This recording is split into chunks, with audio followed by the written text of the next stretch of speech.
Digitel is one of the leading companies helping associations leverage their content through event live streaming, webinars, and knowledge distribution. Take advantage of their 32 years of streaming success in generating revenue for their clients than any other company, hands down. For more information on Digitel, go to digitelinc.com. Are you a Okay, so we're gonna be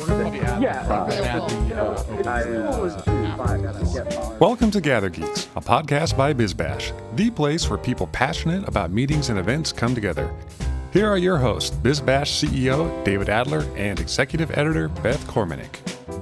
Welcome to GatherGeeks. Today we're joined by Sandy Safi, who co-created Dîner on Blanc International. It's a concept that started in France back in 1988. And since taking over, it's become a global phenomenon that exists in, I think, more than 60 cities, if that's right, Sandy, across the world. And here's the concept. It's an elegant pop-up picnic in which participants dress in all white. They bring their own food and tables and tabletop gear to a location that they learn of just hours beforehand. So it's kind of a logistical miracle, and we're here to hear about how it all happens, the business model, and where it's going. So welcome to GatherGeeks, Sandy. Tell us how you became involved in the concept and what your job is now managing this global phenomenon. So I met my partner, Emmerich Pesquet, whose dad founded the concept in '88 in Montreal, and he was doing the Montreal event. And then we decided to jointly take on the New York event and to just see how New York and the US in general would respond to having this concept in the city.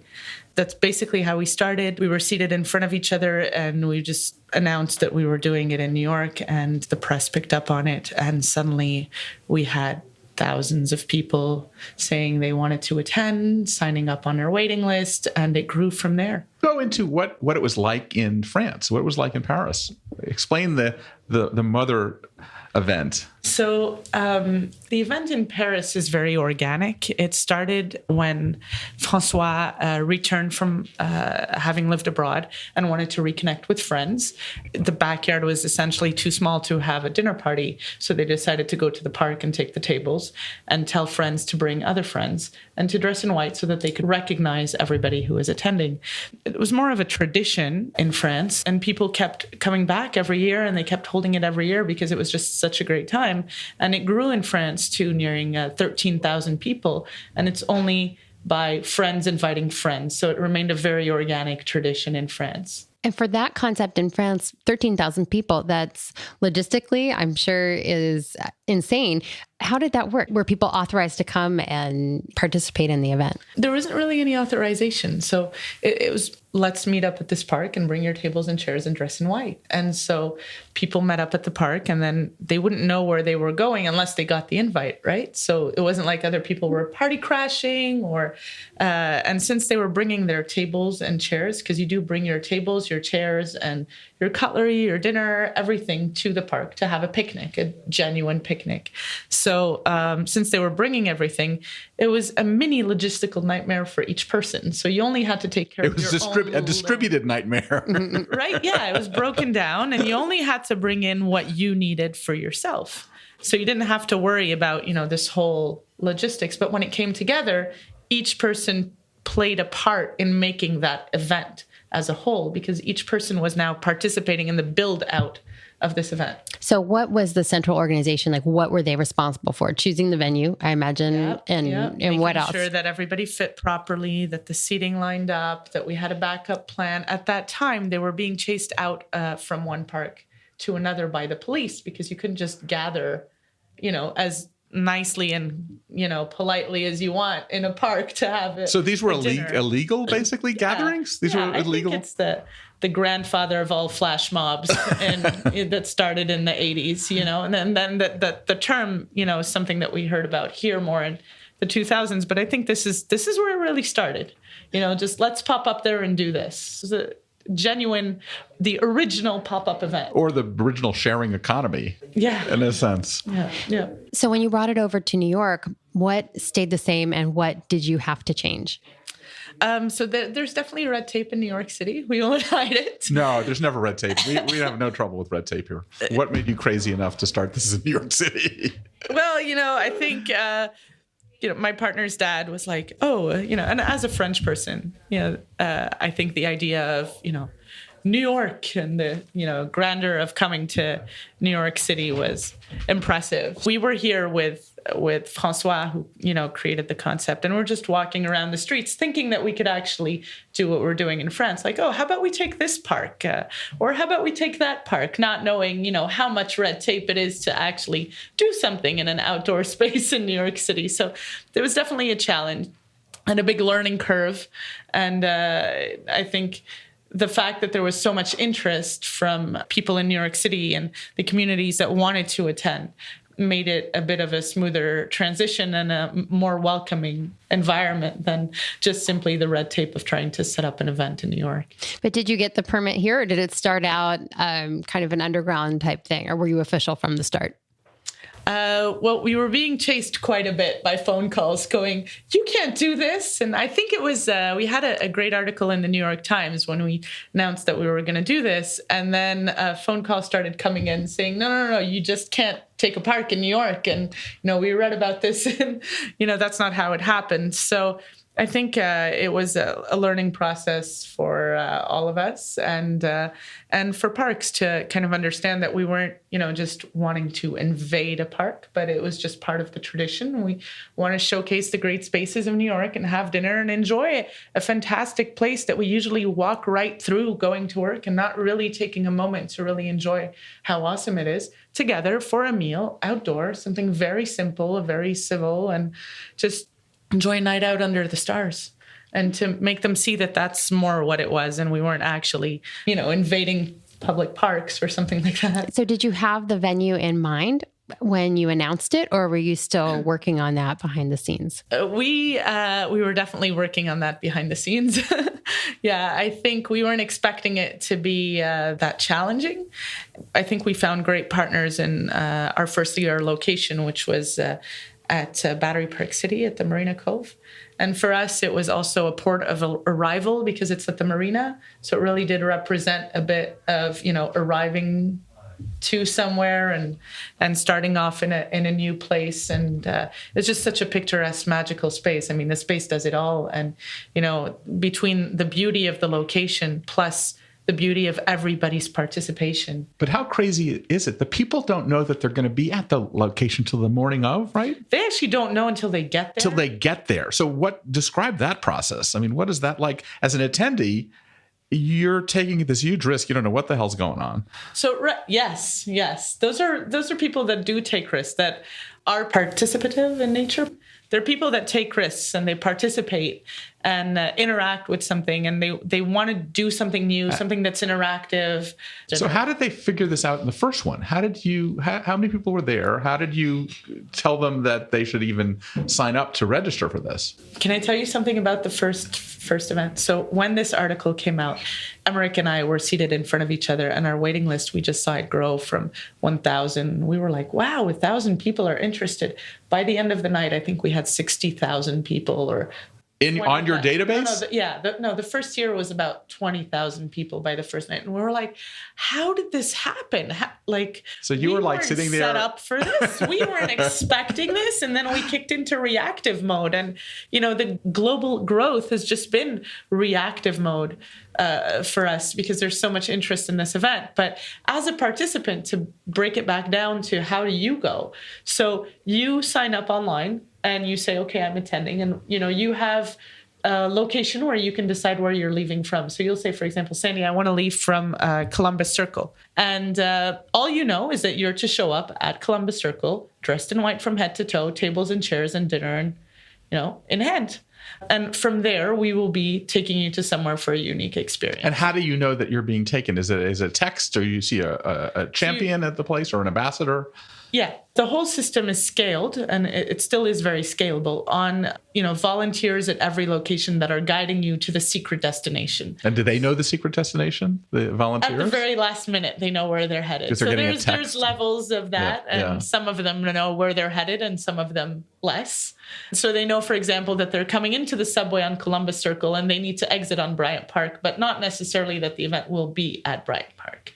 So then they arrive there, and they're guided with their volunteer as to where to sit And then you see these beautiful rows of line up, and suddenly you have a dinner for 4,000 But they're people. carrying their tables and their food and their wine and their right. So you're seeing armies of people going through the subway or public transportation with their dinner, their picnics. Basically. Yeah, those are very courageous people, I have to say. Like to just jump on board and say, "Let's do this. Let's give it a try." And I think that there's a reward at the end of it, seeing all the fruit of your efforts, materialize and going, wow, like this became an amazing evening. We arrived here, 4,000 of us, half an hour ago, and this was just a park. It was an empty park. And now it's dinner for 4,000, So seeing all of it put together, there is a reward for that. There's such a synergy and an energy. Like you light up when you see what's going on when you get there on site with everybody that's playing the same exact role as you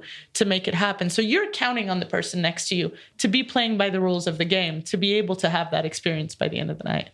But that trek, and these are brave people to carry all that through the New York subways, et cetera. That's part of the experience, and it's building up to it, and you're seeing more and more people that are going to the same event as you. So the dinner doesn't start when you arrive; it's starting even before that, when you're planning out your table, when everybody's turning into mini event designers when they're getting ready for this. Exactly. Yeah. Everybody's a creator of their own experience at that night, and seeing everybody just join slowly other people to attend the event is part of like the buildup of the excitement of the event. So, you get there and there's nobody there, then you're 20, then you're 40, then you're 250, you get in the subway and you see another group of 250. Now you land there and you're 4,000 for dinner. It's pretty impressive.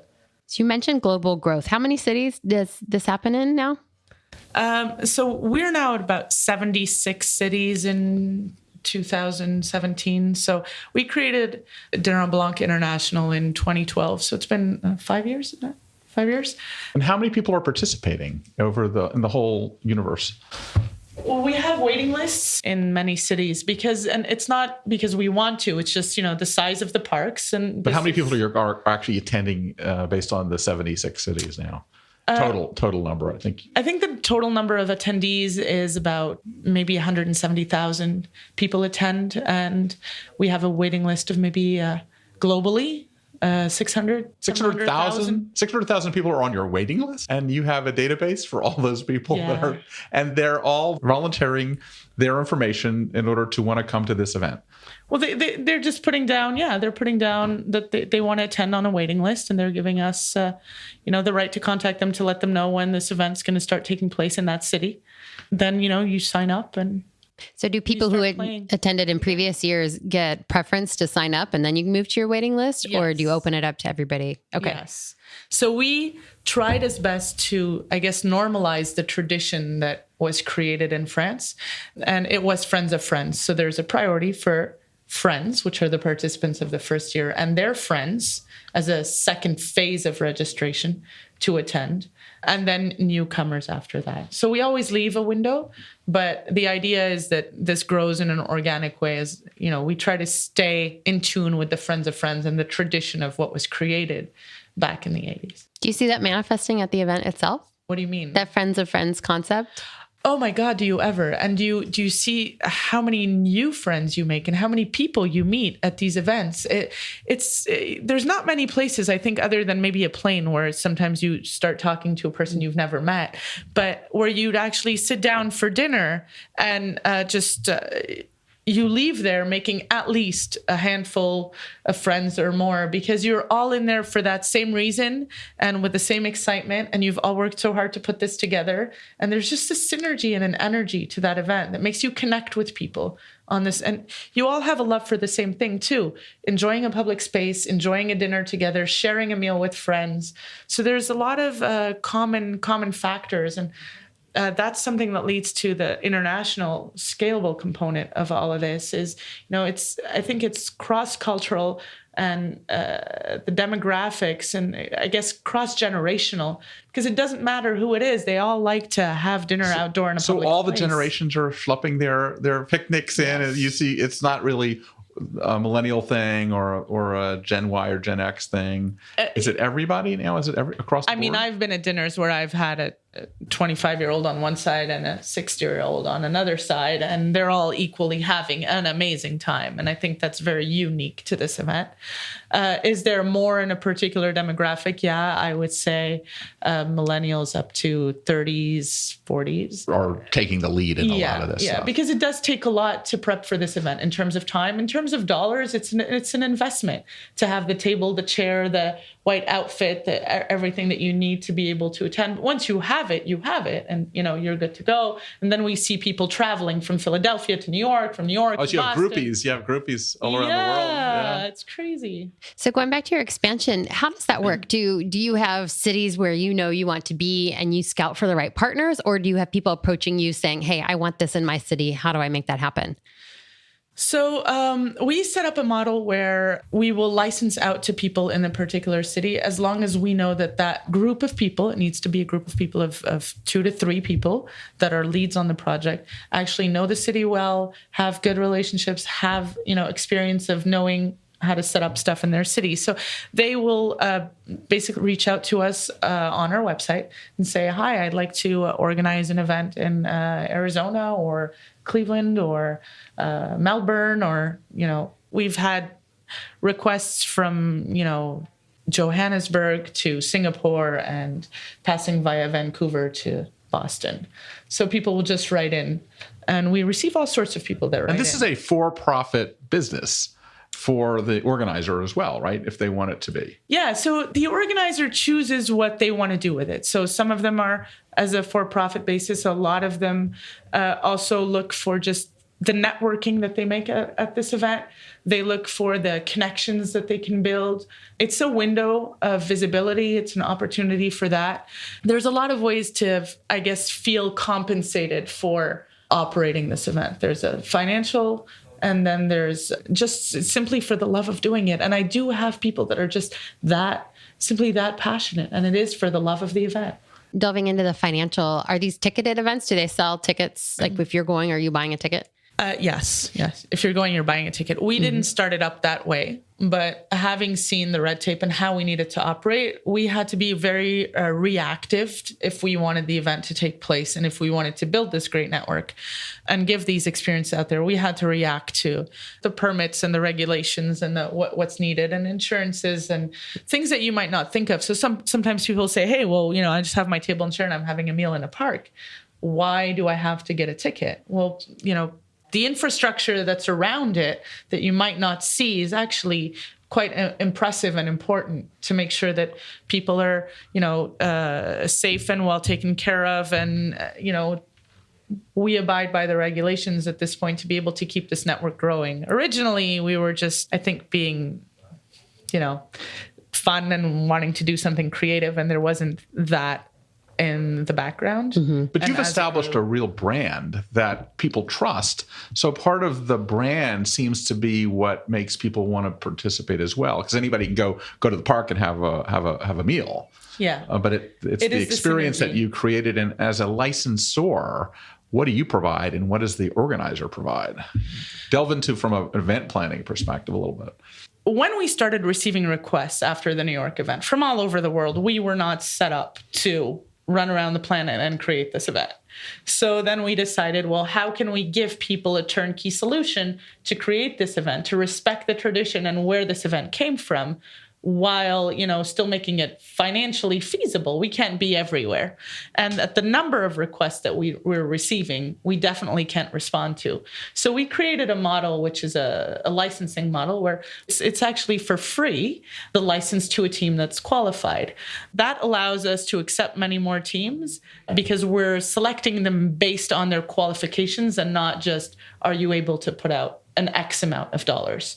So we were taking the risk too when we first created this company in the teams and in selecting our teams. So you'll write in, you say, I want the license for a city, I don't know, Washington, D.C. We'll run you through the process. And then if we think you're we vet you. We have an agreement with you, a licensing agreement. And then we'll provide you with a bunch of tools, a ton of tools. We'll provide you with an online platform where all of your attendees can register, purchase tickets. You'll receive your payments via an online system. It goes directly into your account. We'll provide you with booklets and guidelines on how to. We'll provide you an in-house PR person to make sure that you're maintaining the brand, because each person in that process is kind of a chef that's, adding to this recipe. So we'll provide you with tools and a person that guides you through the entire project. So a project manager that will take you step by step to ensure that you deliver a quality project for Washington, D.C., for example. And then your job as the licensee in Washington, D.C. is to provide that quality event to your attendees. So it's a split model. So we're providing you with services, enabling you to provide. It's a constantly distribution because you're sharing it with the licensee, then you're sharing it with the attendee, and it's kind of it's kind of one big shared economy, beautiful situation. And then the licensee then turns around and gives a portion to you. Like, how do you then So our business model for the mother company was quite simple as it started. You can imagine it as a transaction fee on when people do register online. So then after that, with all of these events growing, we created a network. So people become members. So instead of it being a transaction fee, it's more like a membership. And you become a member, which allows you, for example, to go to the Philly event and the New York event and the Boston event as a phase one or a friend kind of attendee level. And from that, we're building this network now where we can see people traveling from location to location, and we can see the interest and the market and what we're generating. Yeah, that's interesting. So there are elements that you can control and things that you can't control as the licensor. So how do you ensure a consistent, high quality experience? It's been a learning curve. When you have somebody that you're interviewing that's in your face and you're giving them a job at your office, it's already difficult to know that you're vetting the right person. Now, when I'm talking to somebody in Vietnam, where I don't know the culture and I don't know the people, it's not always easy to make sure that you have the right teams. I think there's a bit of luck at first and a bit of taking the time to talk to the teams, really get to know them, really know their experiences, what they've done, what their interest is, why they want to hold this event. And the more you get to know people, the more you see on both sides if this is a fit and an alignment, because they can say, well, hi, Sandy, we're really interested in doing this for a purpose of fundraising for whatever cause. And then when they look at the event and they understand the model, they go, oh, well, actually, this doesn't work for us either. So it's about getting to know each other. And thankfully, there are some good translation tools out there for the languages and cultures, languages we don't speak. So did you do one in Vietnam? Yes, yeah. So when is a Dîner Blanc in Vietnam look like? We have an event in Ho Chi Minh City. We have one in Seoul in, I think it's May 27th. And how many people are attending these? The first year event is usually capped. We cap it at 800 to 1,000 people to make sure that the quality is there before we accept more participants. So again, it's learning how to manage the quality at a distance. Which is the biggest one that you have now? Outside of Paris. Outside of Paris, yeah. I would say that there are definitely some that are up there. Sydney, Australia, 6,000. Vancouver, 6,000. Philly is up there. New York's up there.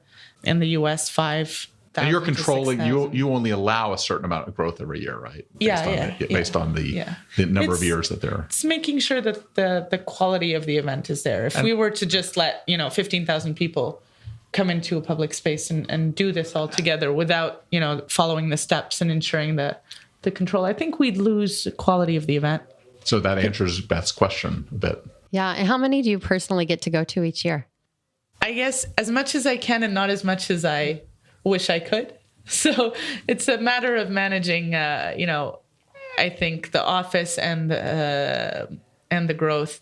I do get the opportunity to go to some good ones. Hopefully I'll be in Seoul in May. I was in Melbourne this year already.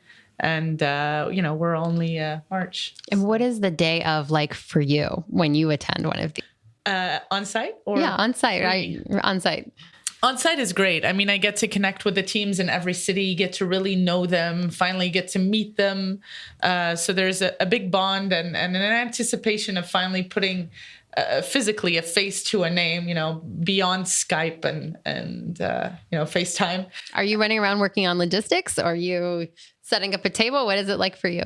No, I'm troubleshooting if there's trouble, and hopefully there isn't any trouble.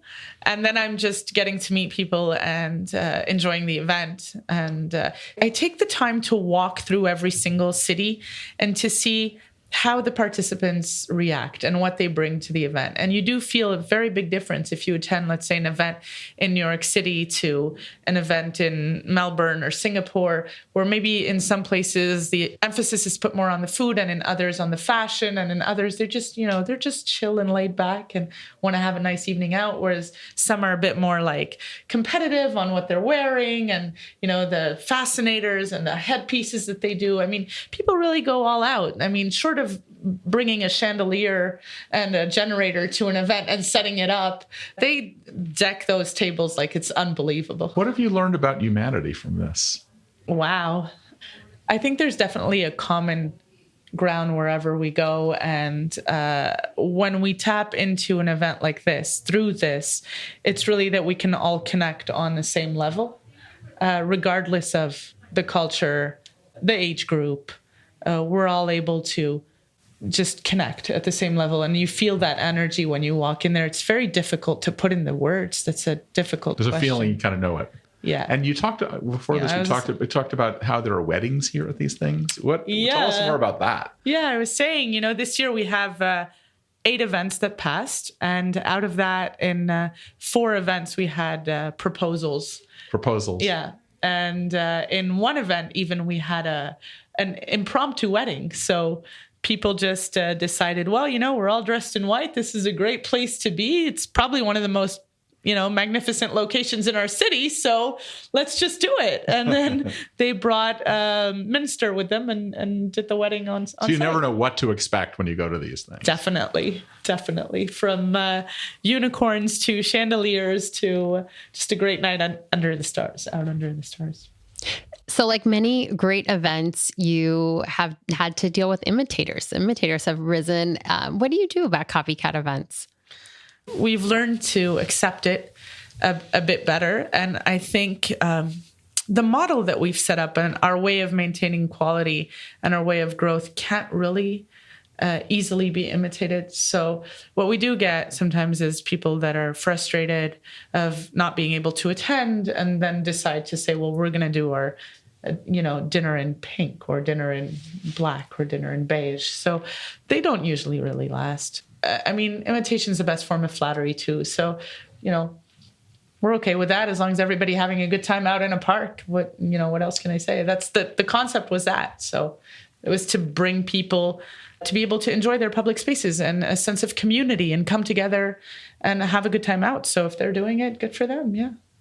Have you learned about the concept of global events? Anything that you could share? The idea that this is a huge stage. This is the globe.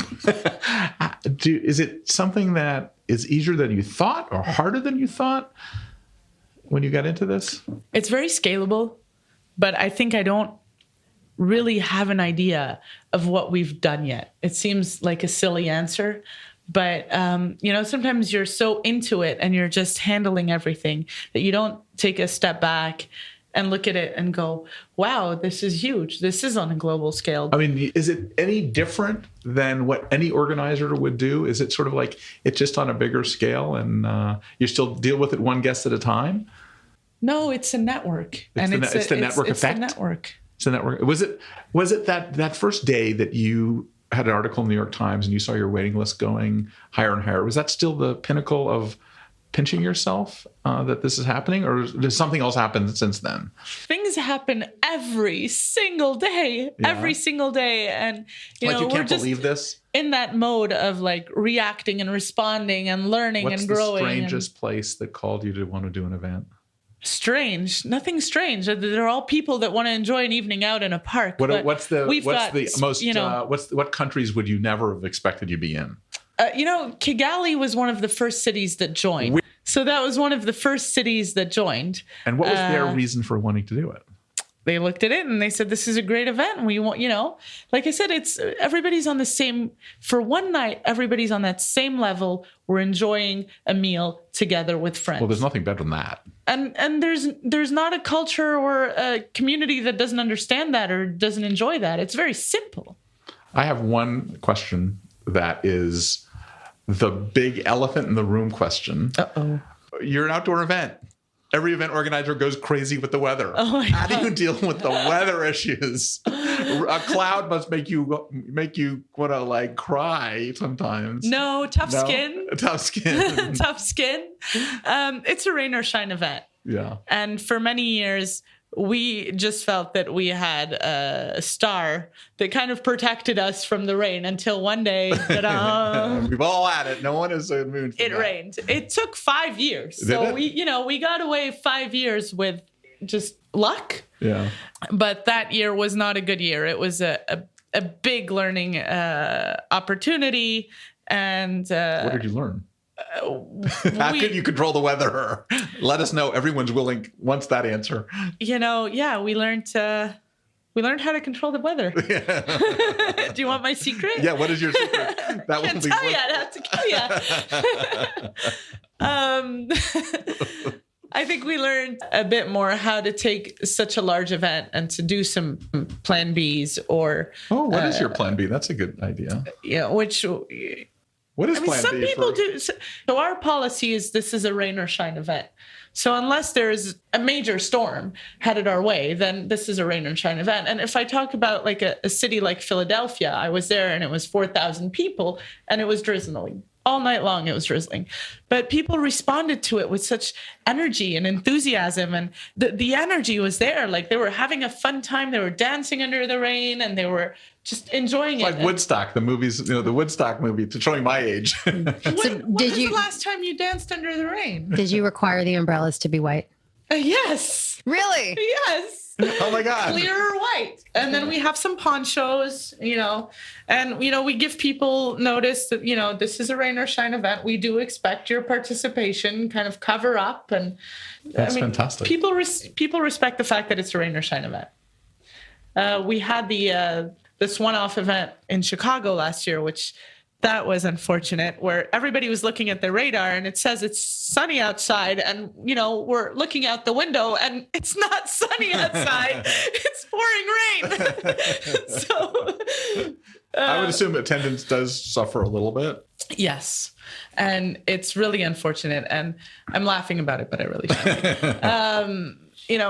It's very stressful when you're looking at your weather and it says it's supposed to be sunny and it's pouring. Those damn weather outside. guys, And, in that one-off ever event, we had to reschedule. So we did. Right. By one day, we managed to turn over the entire event within 24 hours. Why are brands getting involved in what you do? What do they see? What is the magic that they see?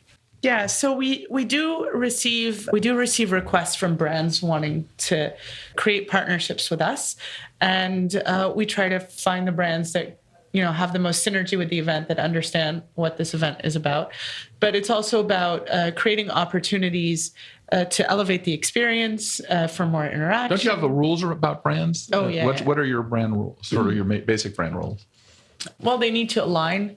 We don't want things on site that aren't integrated. We need things on site that add value to the attendee. We don't do billboards. We don't do anything that is distributed. There's no paper on site. There's nothing like that. So if you were a brand that wanted to do something, you'd have to bring an experience on its own into the event. So, for example, a champagne company, right? I've seen a partnership with a brand like that. And what's another example? Like a car brand. Yeah, I've saw champagne company, for example, will bring a step and repeat on site and provide extra bottles or provide bottles to a press area or a media area. They'll bring influencers on site. They'll create more interaction with the guests at the event.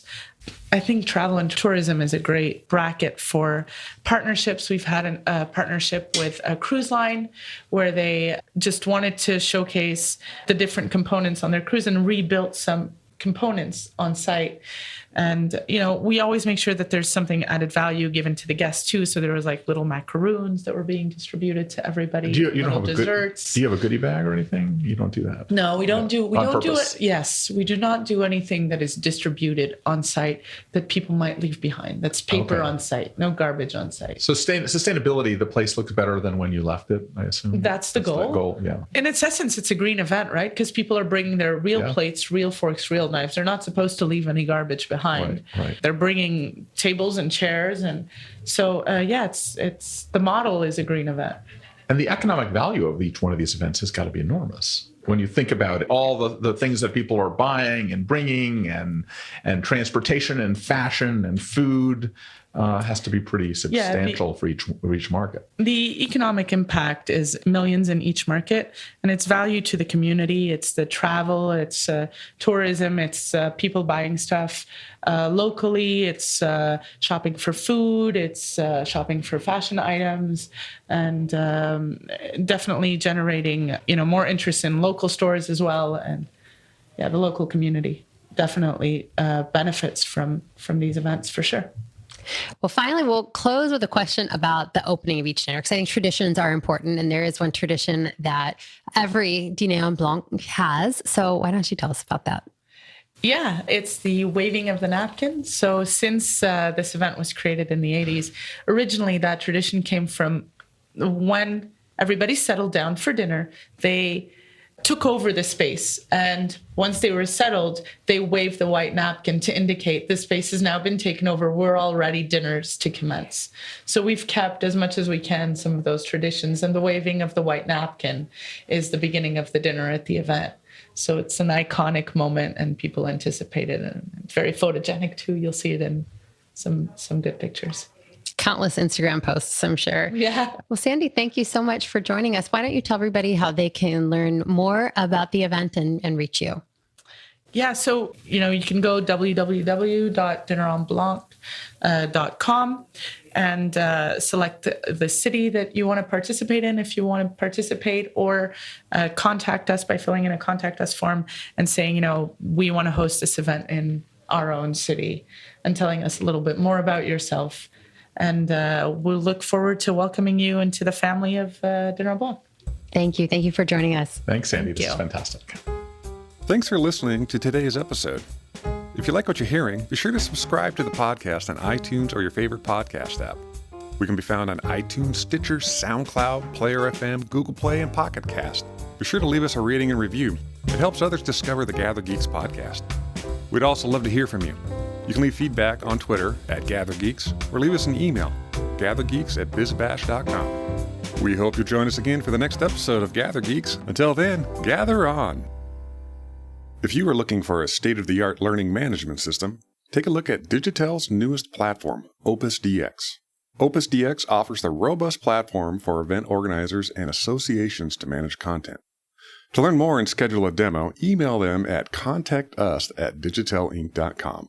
That's contact us at digitellinc.com.